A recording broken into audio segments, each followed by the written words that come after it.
So this is a day in the life of my autism. I was supposed to go out for a meeting, a lunch meeting, and I was having a difficult morning, and I was able to make it out. And I was so proud of myself for actually getting to the restaurant. And I go into the parking garage to find parking, and there's just no parking. And it's never like that. There's always so many spots. And I go around like 4 different times, and the parking garage is like 4 levels, and it's just completely packed, and all the empty spots are reserved, and it's like they're having some event. And that's a shock to my system because I purposely picked that parking garage because I always expect it to be very empty, which it is.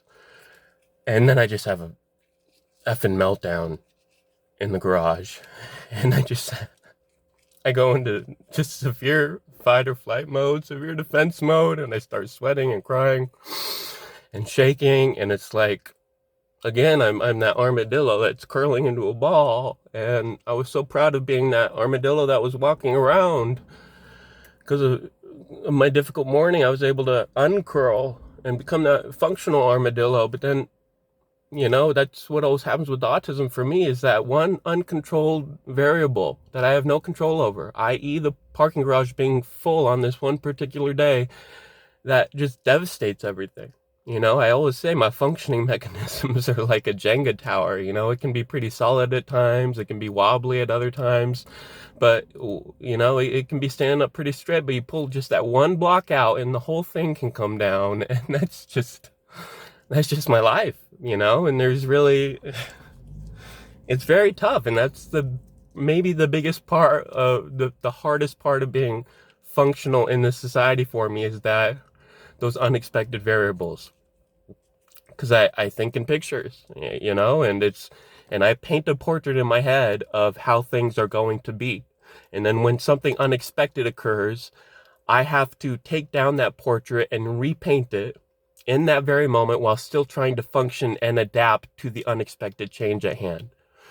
And that's why I short circuit when things don't go as expected. And a lot of people don't understand that about autism. A lot of people just do not comprehend that I am creating a detailed, meticulous painting in my head of the context as it should be based on past experiences. Very logical painting. And then the fact that there happened to be this event where all the spots were taken for the first time I've ever been in this parking garage. I had to take down the portrait, but then I started having a meltdown, so I couldn't even try to paint another portrait. And that's why I ceased to function. That's why I collapse. And a lot of people don't get that. They see the behavior as, Russell's melting down because there was no parking spaces. What the hell? But they don't get that context about the portrait and the painting, having to take it down. And once I take it down, then I can't move forward because I need a portrait up there to be able to move forward and function. And that's how nuanced autism is for me, And then you throw in the OCD, you throw in the panic attacks, and when that Jenga tower crashes, my OCD and my anxiety, they all grab hold of me. It's like all the demons come out. And that's why I start sweating and going into fight or flight mode and just curling into that armadillo ball. And it really pisses me off because I was so proud, and this has happened so many times in my life. It's like the theme of my life. And I'm so proud of myself for persevering in that one fucking thing that's uncontrollable.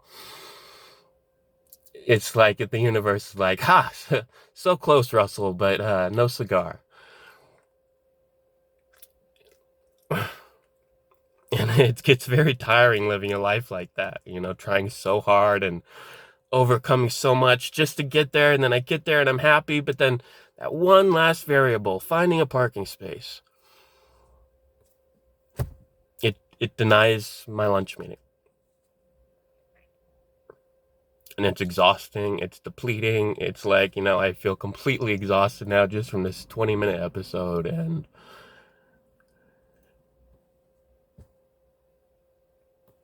it's my life. But I always persevere